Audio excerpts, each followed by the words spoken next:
She married me for a green card. You know that feeling when your entire life suddenly makes sense? Not in a good way. In that horrible, gut-wrenching way where all the little inconsistencies, all those tiny moments you dismissed, they suddenly align into this perfect, terrible truth. That's what happened 3 months ago. And I'm still processing it. If you're new here, hit subscribe. Trust me, you're gonna want to hear how this ends. I met Natalia at a friend's housewarming in Chicago. Middle of January, snowing like crazy outside. She was standing by the window, this beautiful woman with dark hair, watching the snow fall, holding a glass of red wine that matched her lipstick perfectly. When she turned and smiled at me, man, I still remember how my stomach dropped. She was from Belarus. Here on a student visa, finishing her MBA at Northwestern. Smart, funny, ambitious, everything I thought I wanted. And her accent? I'm not gonna lie, it was adorable the way she'd stumble over certain English phrases. Our relationship moved fast. Maybe that should have been my first warning sign, but when you're falling, you don't exactly look for reasons to stop, right? 6 months later, we were living together. By our 1-year anniversary, we were engaged. My parents thought it was too quick, but they saw how happy I was. My dad pulled me aside at the engagement party and said, "Ryan, just make sure you know what you're doing." I laughed it off. I was 32, successful software engineer. I thought I knew everything about life and love. God, I was such an idiot. We got married at the courthouse with just a few friends.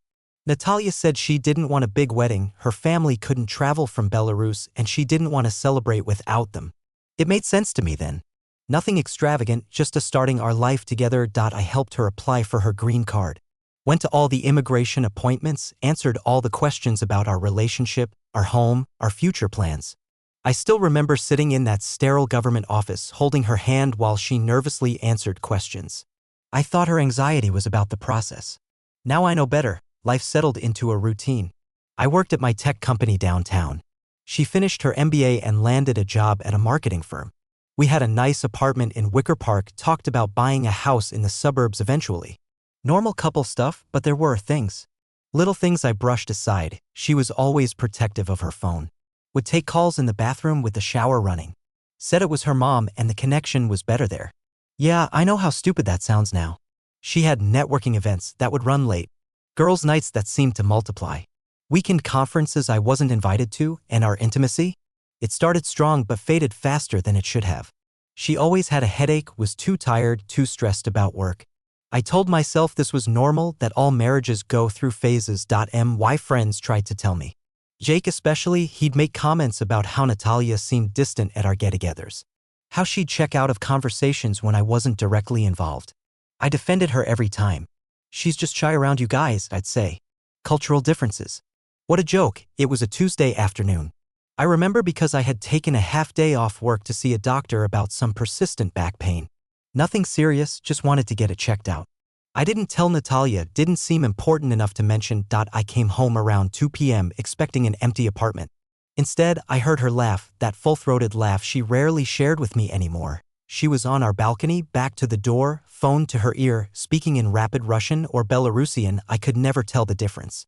I don't speak the language, but some things translate across all languages, like the tone someone uses when they're talking to someone they love. I stood there, frozen in our living room, listening to my wife speak to someone else with more affection than she'd shown me in months. When she switched to English, everything shattered. Yes, just 6 more months. Once the permanent green card comes. No, he has no idea. Dmitry, please, we've talked about this. I know, I miss you too. It's not easy for me either. I must have made a sound because she suddenly turned. Our eyes met.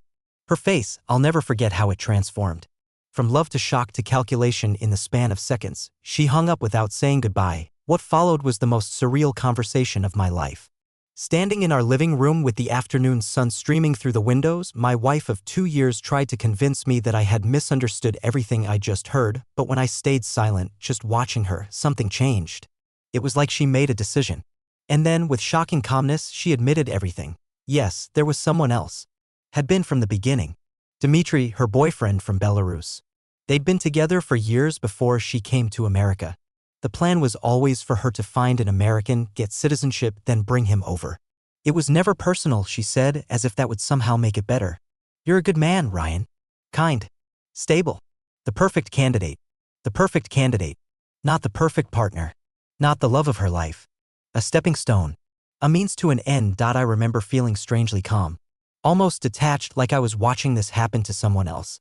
I asked her to leave. She started crying, not because she loved me, but because her plan was falling apart. If you report this, they'll deport me, she said, and for a moment, just a moment, I considered it. One call to immigration. One meeting where I revealed our marriage was a fraud. It would be so easy, but revenge wasn't going to heal what was broken in me. Just go, I told her. Go to Dimitri or whoever. I need to think. She packed a bag and left. Called me the next day from a friend's apartment, begging to talk. I agreed to meet her at a coffee shop, neutral territory. That meeting at Starbucks changed everything. She came prepared with tears and promises. Said she'd developed real feelings for me over time. That she would break it off with Dimitri. That we could start fresh. I sat there, stirring my cooling coffee, and something crystallized in me. I didn't want revenge. I wanted justice, but more than that, I wanted my dignity back.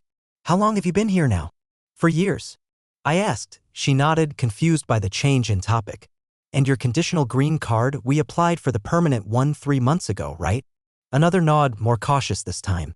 So you need me for about 6 more months. Until that permanent green card comes through. Then you don't need me anymore. Her face, I wish you could have seen it. That moment of realization that I understood exactly what she was doing. Not just the affair, but the timeline. The calculation. Ryan, no, it's not like that anymore. I cut her off. Here's what's going to happen. I'm not reporting you to immigration. That would just make me as cruel as you've been. Relief flooded her face. Premature relief. But I continued, I'm withdrawing my sponsorship. Today, I'm filing for divorce. And I'm submitting a statement that while our marriage began in good faith, at least on my part, it no longer exists as a real marriage. The color drained from her face. They'll convert me back to conditional status. I could lose everything. Yes, I said, feeling oddly peaceful. You could. Just like I did. I stood up to leave, but she grabbed my wrist. What about Dimitri? She whispered. You don't understand, he's not a good person. I do love him, but he's controlling. If I go back without the green card, without the promise of bringing him here, for the first time I saw genuine fear in her eyes. Not manipulation, not calculation. Real fear. I sat back down. Tell me everything, I said. The whole truth this time. What she told me over the next hour changed everything. Again, Dimitri wasn't just her boyfriend. He was connected to some shady business back in Belarus. The kind of business you don't ask questions about. He'd helped finance her education in America with the understanding that she'd help him immigrate here, away from mounting problems back home. He has expectations, she said, her voice small. Investments to protect. I felt sick. So I wasn't just your ticket to America. I was his too. She nodded, eyes down. At first, yes. But Ryan, living with you, seeing how you treated me with such respect, it confused me. Dimitri, he's exciting but dangerous. You're safe. Kind. But not exciting enough, I finished for her. She didn't deny it. So what do you want from me now? I asked. Because it sounds like you're still choosing him, just with more honesty about your motives. She took a deep breath. I don't know what I want anymore. I thought I loved him. Now I'm not sure if it's love or fear or habit. But I know I care about you. That wasn't fake. I laughed, I couldn't help it. Caring isn't love, Natalia. And even if you do care, you still used me. For years. Yes, she admitted. I did. That admission hung between us. Strangely, it was the most honest moment we'd ever shared. I spent the next week in emotional chaos. Stayed with my buddy Jake, who didn't say, I told you so, even once, God bless him. Just let me rage and grieve and figure out what to do. Part of me wanted to go scorched earth, report the fraud, ensure she'd be deported, maybe even see if this Dimitri character could be flagged by authorities. The darker part of me enjoyed imagining their plans crumbling, but another part remembered the fear in her eyes. Wondered if I was sending her back to something worse than a failed relationship. In the end, I chose a middle path. I met with an immigration attorney first, then Natalia. Laid out clear terms. I'm filing for divorce, I told her. Non-negotiable. But I won't actively report fraud if you agree to my conditions. She listened, eyes wary. First, you come clean to immigration yourself. Tell them our marriage has ended but that it began in good faith. They may let you stay, they may not, but the choice won't be on my conscience. She nodded slowly. Second, you get a restraining order against Dimitri. If he's as dangerous as you say, protect yourself legally. I'll help with the paperwork. Surprise flickered across her face. Third, you repay me. Not everything, I'm not putting a price on 2 years of my life. But the money I spent on immigration lawyers, the extra rent I covered when you were between jobs. I want that back. Payment plan is fine. Why would you help me at all? She finally asked. After what I did? I had asked myself the same question all week. Because destroying you won't fix what's broken in me, I said simply. And because whatever lies you told, I made real promises. I said I'd protect you. This is the last time I'm doing that. That was 3 months ago. The divorce is proceeding. She moved out completely, found a tiny studio apartment and a new job. Immigration authorities are reviewing her case. She might get to stay on her own merits. She is genuinely skilled in her field, or she might not. As for Dmitry, she did file that restraining order. Turns out he'd been sending threatening messages since the day she moved out of our place. When she stopped promising to bring him over, he showed his true colors. I'm healing. Slowly. Some days I'm furious, thinking about the years I lost to someone who saw me as a means to an end. Other days I'm grateful I discovered the truth before we had kids, before our lives became truly inextricable. My friends ask if I regret not getting revenge. If I'm too soft for helping her at all after what she did, but here's the truth, by choosing not to destroy her, I preserved something in myself.